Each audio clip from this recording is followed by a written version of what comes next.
TV.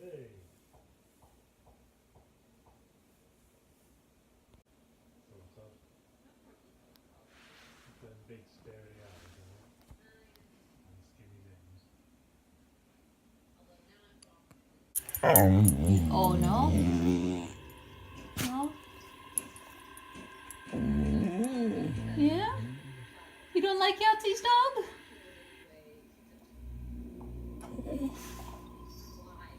This whole thing, you've just been watching that dog? Yeah, I know. It's a good dog. Yeah, I know it's a good dog. I know.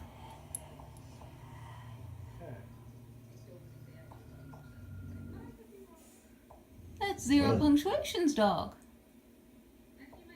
Yeah. Zero Punctuation and his girlfriend, that's their dog. I know. You should see what he's like when Markiplier's dog's on the TV. We are so concerned about that dog, we don't even care about Tug-a-Tug on our head. Hello everyone and welcome to my YouTube channel, Art Classes My Way. We are going to continue onwards here. Now I'm going to wait for the decorative element on the back here. We'll just let him settle for the time being. And I'm going to go ahead and build the next part to this ring, which is going to be what I did on this piece, and create a second piece that goes over the top of this, also creating a bit of a decorative element. Very mild one, but it mostly allows for a more decorative element to happen in this direction down the claw. So let's just set this guy up here, and he's not going to want to sit properly because I have the I push this thing down, and now he's just going to be a poo. There, stay. Now you'll see all these little extra rings here, and I decided to just go ahead last night and just make up pretty much all the ones that I should need from this point forward, maybe minus one in particular, because I'm not sure how I want to do everything yet. We might just see when I get these guys used up, and then we'll go from there if whether or not, well, okay, the piece for the thumb, instead of just having a claw for the thumb, maybe I really do need one that goes down the body of the finger right here, whereas you got the middle one, it's only the body and then the claw. The full piece is meant for the whole finger on this side, and then I was thinking about doing a full, or maybe even just doing the same thing with the middle. Heck, I could even just do a claw here and a claw for the pinky. Now, once I get all that done, that could change, because a claw is pretty heavy just by himself, and for all of that to be weighed on one finger ring that pretty much is being set in a very precarious way, where either you have to be wearing it just right, or you're going to have to be a little bit less articulate with your fingers, or move a little bit slower so that way you don't accidentally have it fly off, because that's a lot of weight for just this one ring, and you're not pushing it back behind a knuckle, which would be a lot safer. You're actually having to wear it in front of a knuckle in order to get that same feeling of articulation. So who knows, we might even have to do a little bit more, especially for, like, in the instance of the pinky. But we got the pinky claw here, and you are the thumb. And it might end up being the same for the thumb as well, because I was thinking about just it being a claw. And we have this piece for the middle, which is going to go underneath where I've been having issues with this ring staying where it should. And then you got this guy here for this part, and again, I might end up making quite a few more rings in addition. This is just as of the moment kind of a thing. You go on this guy, and you guys have not been made as of now. Alright, so where is my... so many stacks of wire here, I gotta start putting some of it away. Yeah, 16. Now I'm trying to see if I don't have something.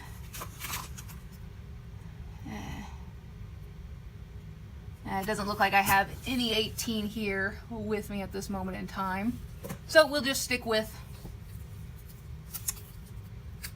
my 16 gauge. I want to get myself a fairly decent length, because again, this is going to end up being a decorative element going down through here. Oh, Sam. yeah. And how much decorative element you're going to want involved in this is going to be entirely up to you and what you want. But I am going to be basically making like it's kind of like a U shape. And I'm just going to guess roughly where the middle ought to be. Like so.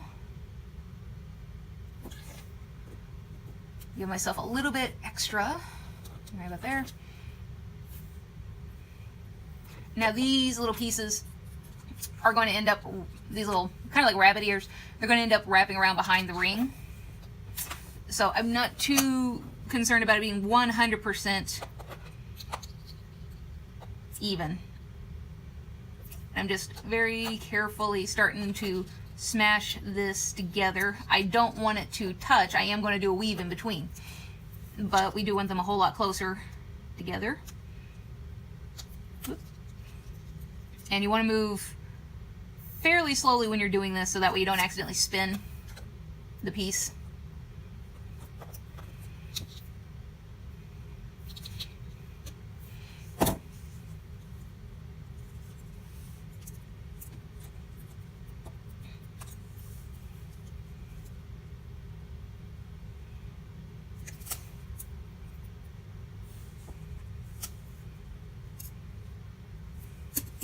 And there we are.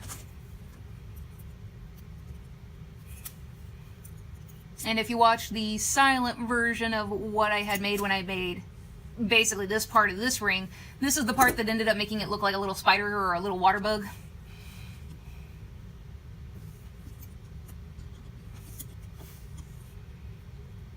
And these guys, once I get them woven, I do plan to wrap them around to the back. All right.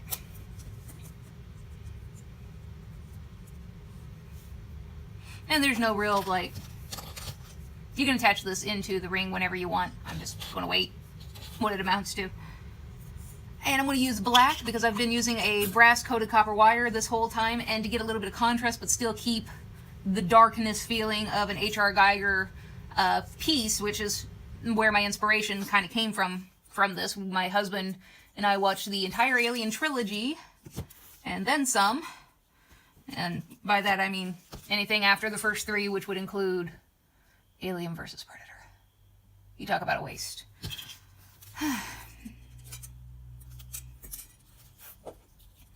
And all this is going to take a little bit of time to weave. And all I'm doing is pretty much the exact same weave I did all through this piece.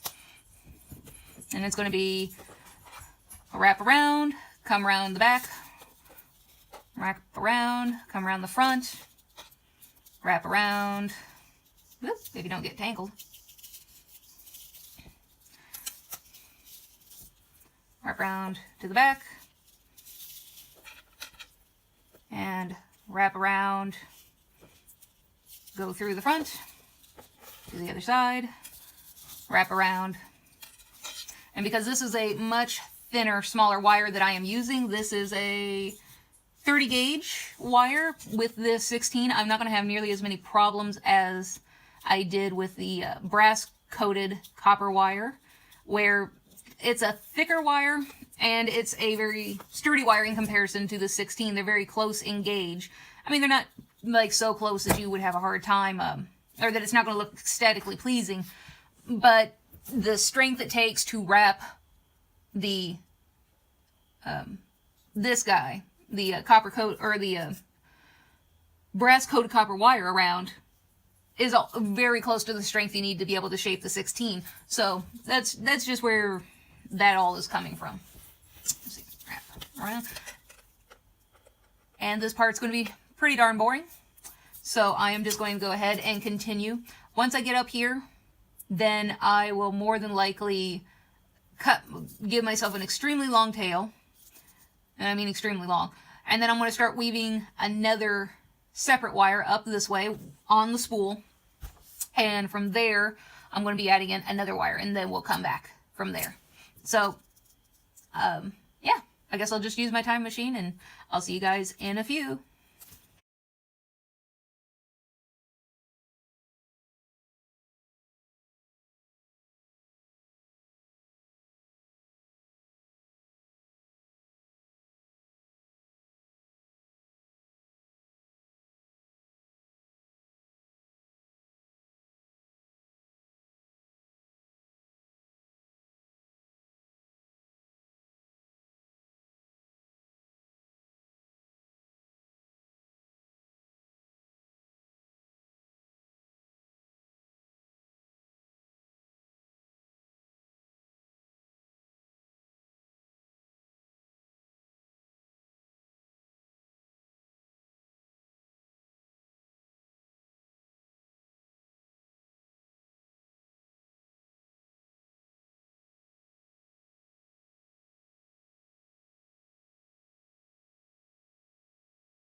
Now we've gotten this guy pretty much all the way woven. We still got some little tails to nip off here and there, nice and short.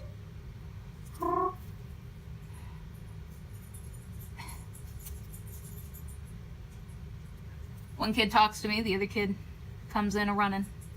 Somebody's getting attention and it's not him. And what I did with this is in this middle part here, if you try to weave this whole middle part, you're going to have a pretty hard time because there's nothing really for it to grip a hold of, and it's just going to constantly be sliding back,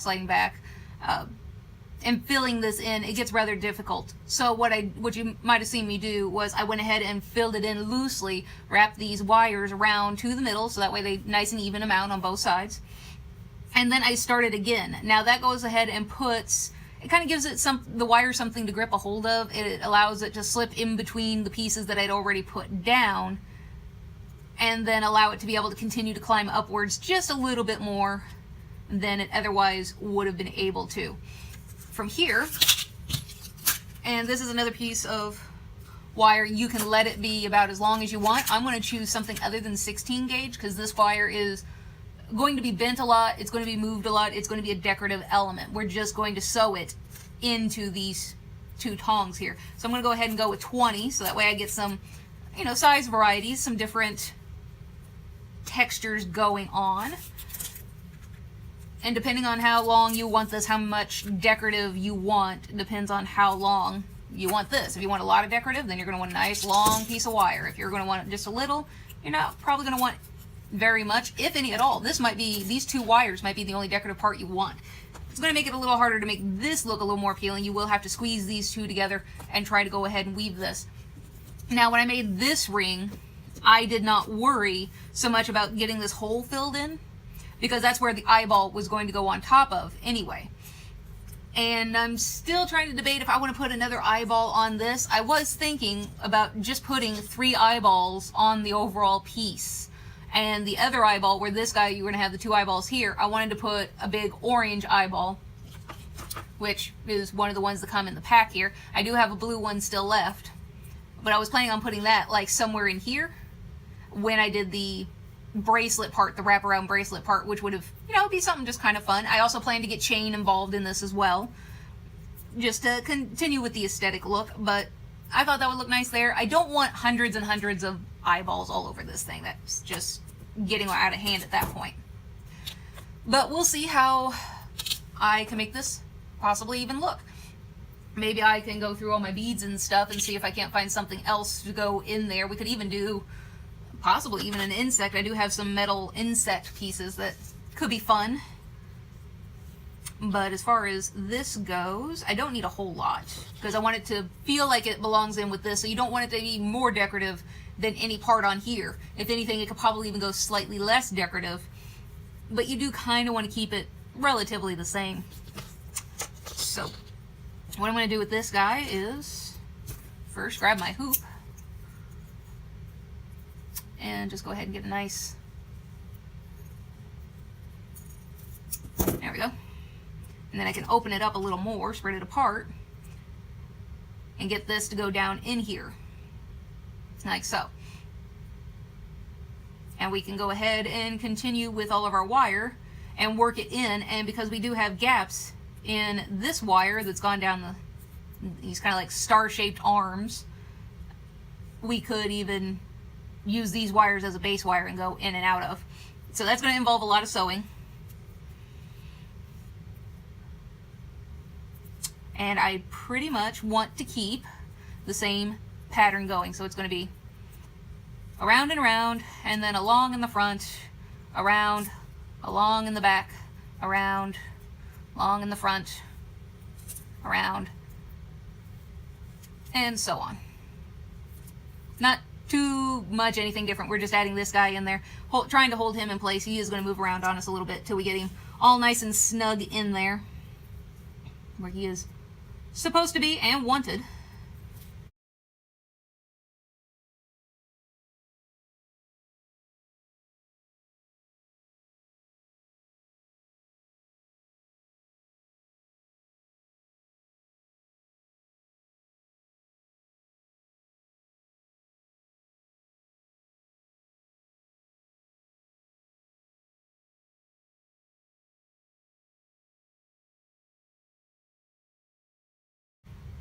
that should hold him for a bit, and we'll start going down this side. And I just, lightly wrap this wire around this part just to get him out of my way and keep him from getting broken on accident. So it's just a nice loose long wrap. So around that one, exact same weave, although you could take this as an opportunity if you wanted to change what weave you're doing on both sides, even if you wanted to. And you could put in more than just one wire. Essentially, we've added a base wire.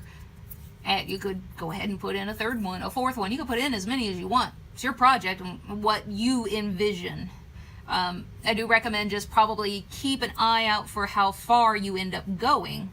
You don't want to go too overboard and lose basically an aesthetic appeal. Sometimes less is more, where the overall weaves on these so far, they're not dramatic, they're not all that impressive, but the darker background color, if you completely cover it with all nice bright shiny copper, you might as well just make the whole thing out of nice bright shiny copper. This allows the colors that we are using, the plated brass and the black, to be able to pop out and shine along with the bright shiny copper. And it also allows the bright shiny copper to pop out even more, because everything is basically allowed to have its own spotlight. Just like in music, you got guitar solos, sometimes you get drum solo. Everybody has their own moment to shine.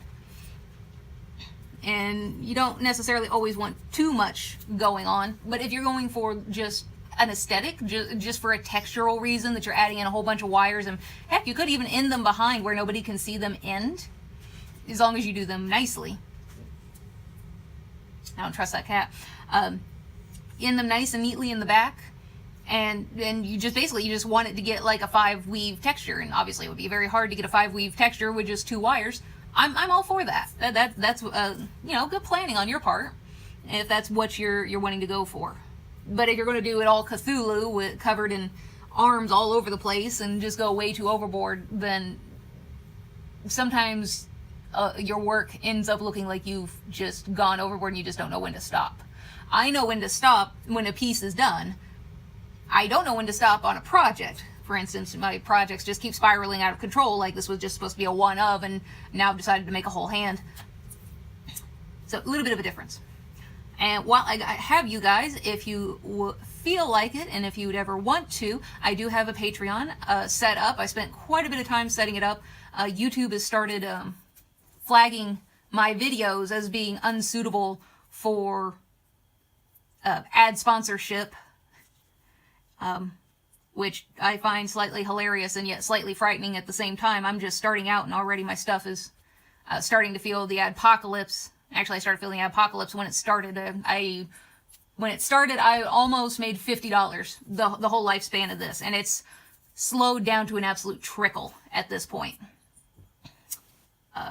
So by this point, I should have probably have actually gotten my first check from YouTube, and that has totally not happened. But regardless, anyway, if you guys feel like maybe being very generous and possibly going to my Patreon, I know I did say that even if you wanted to just donate 10 cents, I'd be 100% happy with that. I still am, but apparently Patreon does not let you do amounts that low. They only let you do as low as $1. So I guess they need their cut of it too, so whatever. And I did have somebody ask me why one of my higher tier Patreon things was Vulture. When I got basically like first tier, $1 is Unicorn, and then I think is the Phoenix for $2. I believe the Vulture is $3. And I also got asked what the Water Lynx was, and that they just didn't make sense because I had all these other mythical creatures. The $5 one, the topmost one is Dragon. Like, these two just don't seem to fit. Well, the Water Lynx is one of my favorite Native American critters, especially since I started doing jewelry work. He is basically the Great Lake Guardian, which is roughly where I am at. He is the Great Lake Guardian of copper. And obviously, so those that wish to donate $4 a month, you are my guardian of my copper. I'll supply me in copper so that way I can keep on going. So it's one of my favorite mythical creatures from Native American lore. And the Vulture is probably one of my favorite stories from I believe it's East Indian, because it's supposed to be about the Indian vulture. And it's one of my favorite stories about how the vulture saved the world. The vulture, well, okay, so the story basically goes, from my understanding and reading it and what I remember, is that long, long ago, the sun was very, very close to the earth. And it was going to destroy everything. And all the animals in the world got together and were trying to figure out how to resolve this problem. The first to try was the fox. The fox went and picked up the sun in its mouth and tried to run it far, far away. And he didn't get too terribly far, though. And before the sun burned the edges of his mouth and his feet. And obviously it burned his feet because he's trying to push it out of his mouth. And that is how the fox got black around his mouth and around his feet. Next to try was the possum. Now, the possum used to have this big, beautiful, luscious tail. I mean, you know, that Turkish cat, the beautiful Turkish cats with the great big, fluffy, furry coats. This guy put him to shame as far as how beautiful his tail was. And he decided it was his turn. So what he does is he wraps the sun in his tail and runs as fast as he can to try to get the sun further away from the earth. Unfortunately, the sun is so hot, it burns all the beautiful hair on his tail until there was nothing left. And that's why to this day, this possum has a hairless tail. Now, everybody was really, really despairing and really, really worried at this point because nobody could figure out what to do. And, all these animals are trying so hard and, humanity's relying on them. The people need them because the people, they don't know what to do. They can't do anything about it. So the next animal to try was the vulture. And he used to have the most beautiful crown of feathers on the top of his head. He was the most gorgeous bird in all the world. And he decides that he's going to go up to the sun and he's going to put the sun on his back, on the back of his neck, and he's going to fly the sun as far away as he can. And he picks the sun up, puts it up on his shoulders and on the back of his head, holds it there, and just takes off flying. And the sun's burning the back of his neck, and it's burning the feathers on his head, but he keeps going. And until the sun even burns him all the way down, burns away all of his feathers, and starting to burn his skin and give him really bad burns on his flesh. But he still keeps going. And he flies until he finally gets the sun far enough away, and he saves the world.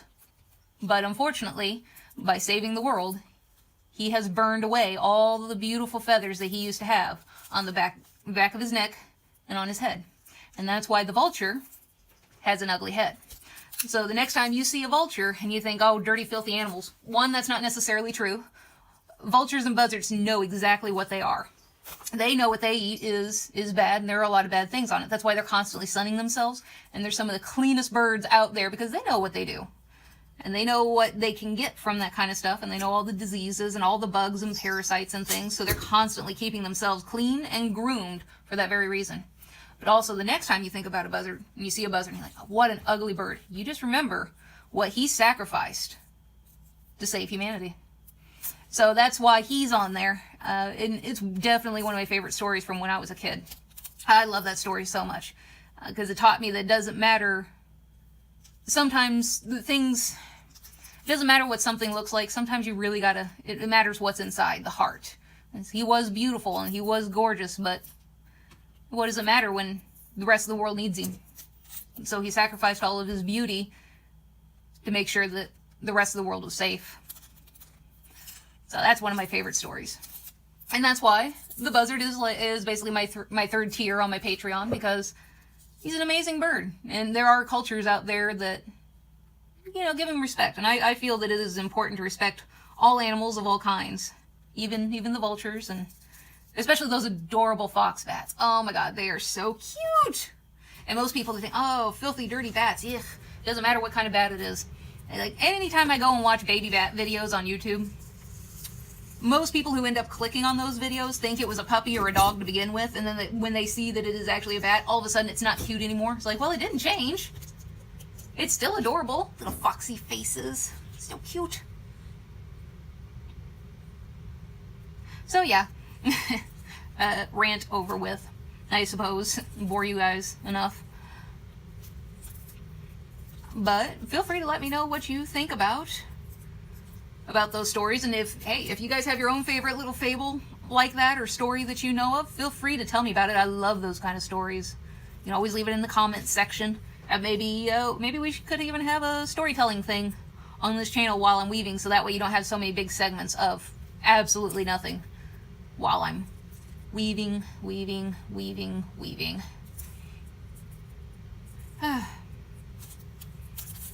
So I'm going to just keep on going on this, and I'll use my time machine. I'll see you guys soon.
As you saw me doing, I went ahead and placed this guy down where I am going to want him to be, and that's basically covering up where that ring is, just to hide it a little bit more.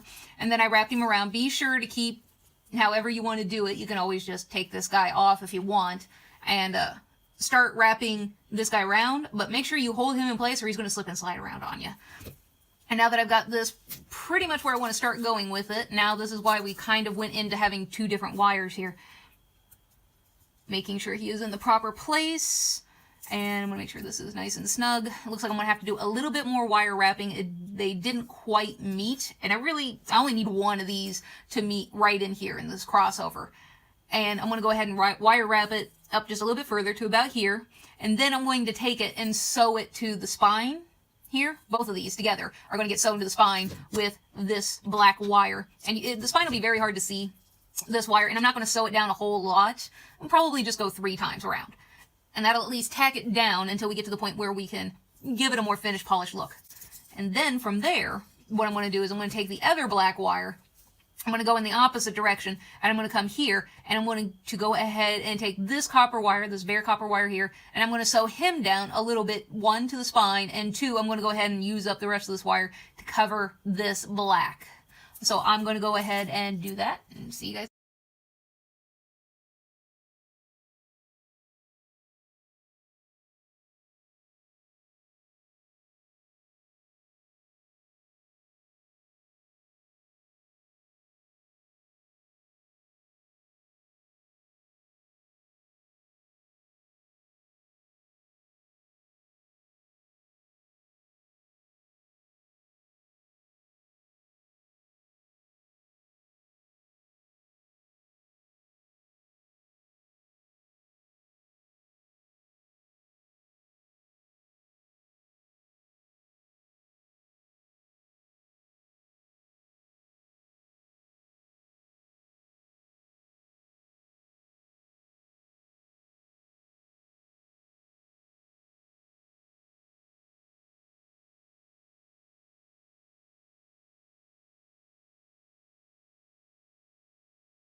You guys may notice a bit of an acoustic and environment change. That's just because I'm finishing this video up at my gallery.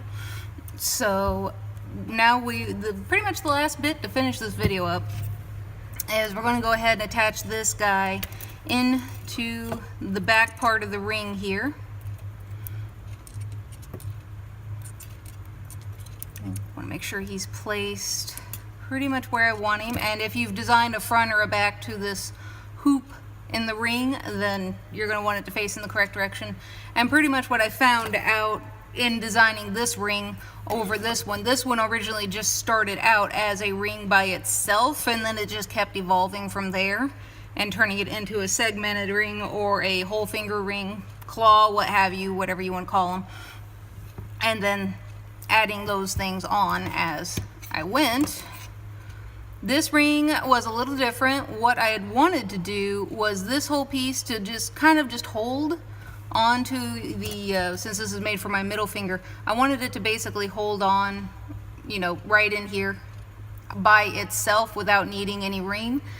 Pretty much found out for long-term wear, like if you're going to be wearing it all day, it's just very impractical to do it that way. Unless I had made these tongs on either side longer, which then it would have been effectively acting as a ring itself that I've stuck in this guy. So it's pretty much just an extension, and this will allow it to actually grip and hold on to a finger a whole lot better. And we got him placed in. Nice. And we're just going to sew him right in there, because we've already had these decorative elements. What I had done on this one was take the decorative elements and tie basically the side of what is the top of the ring and the actual ring itself together, so that way it feels like a whole piece. And it's very sturdy in there. This, because I've already done the decorative element and I've decided to extend this after the fact, I want to make sure I get this in there nice and in the middle evenly. There we go. Because I am doing this after the fact. Originally I'd wanted it to be different.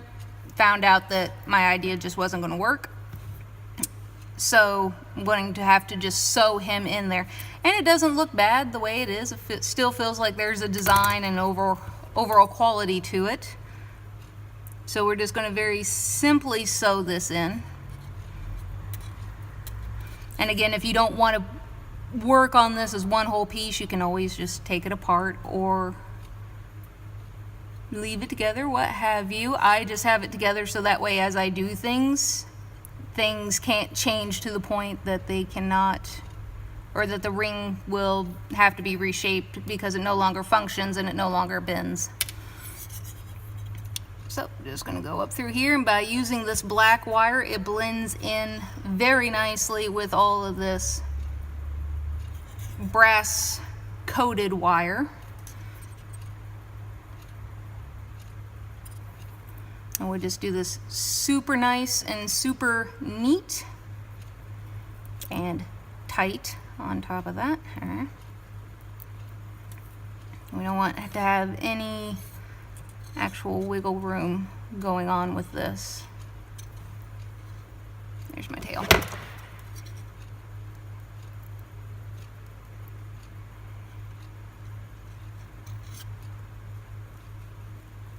I'm going to take this tail, a little more slack here, wrap it around at least one of these wires 3 times. Yep. Easier said than done.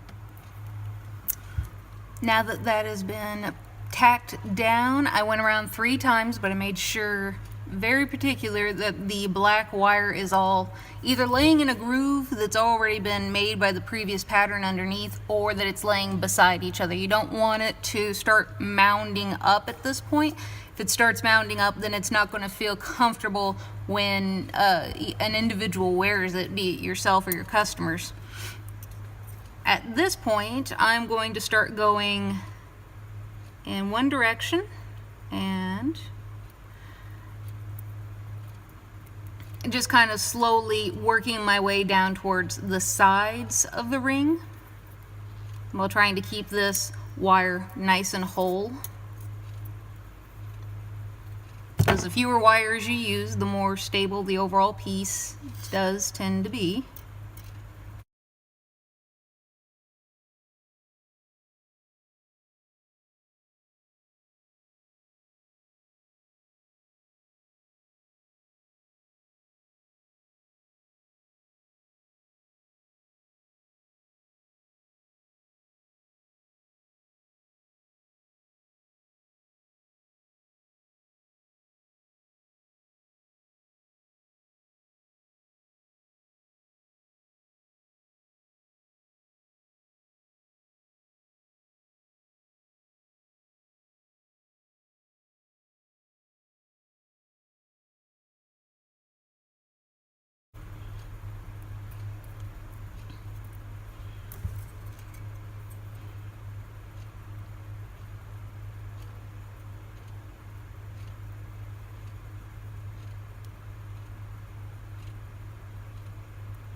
And that should be enough, so we're going to do 3 wraps around.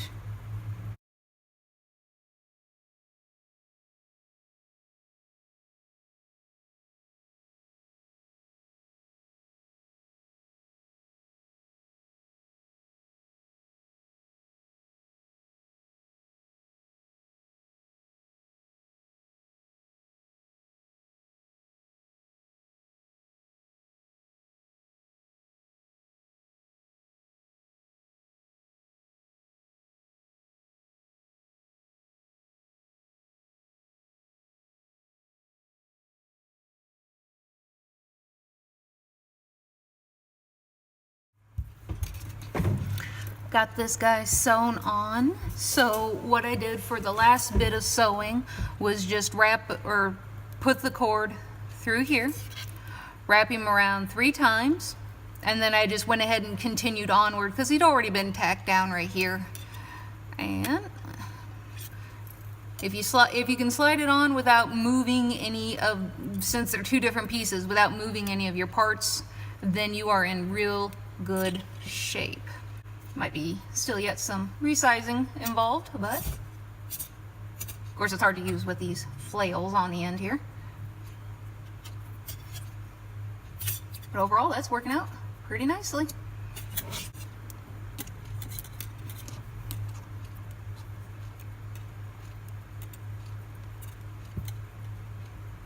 Yeah. It's gonna be a lot of fun when we're done. So I hope you guys enjoyed this video. I know a whole lot didn't get done, but a whole lot of weaving is involved. So it does take a bit to get past all of that. And yeah, so thanks for coming and hanging out, guys. I do hope you have a wonderful day. I'm sure this is going to be after Thanksgiving, and we're going to be going into Christmas. Let me know if you guys want a Christmas project or not on Christmas week. Otherwise, we can just keep on continuing with the claws. Fun. I hope you guys have a wonderful day. Bye.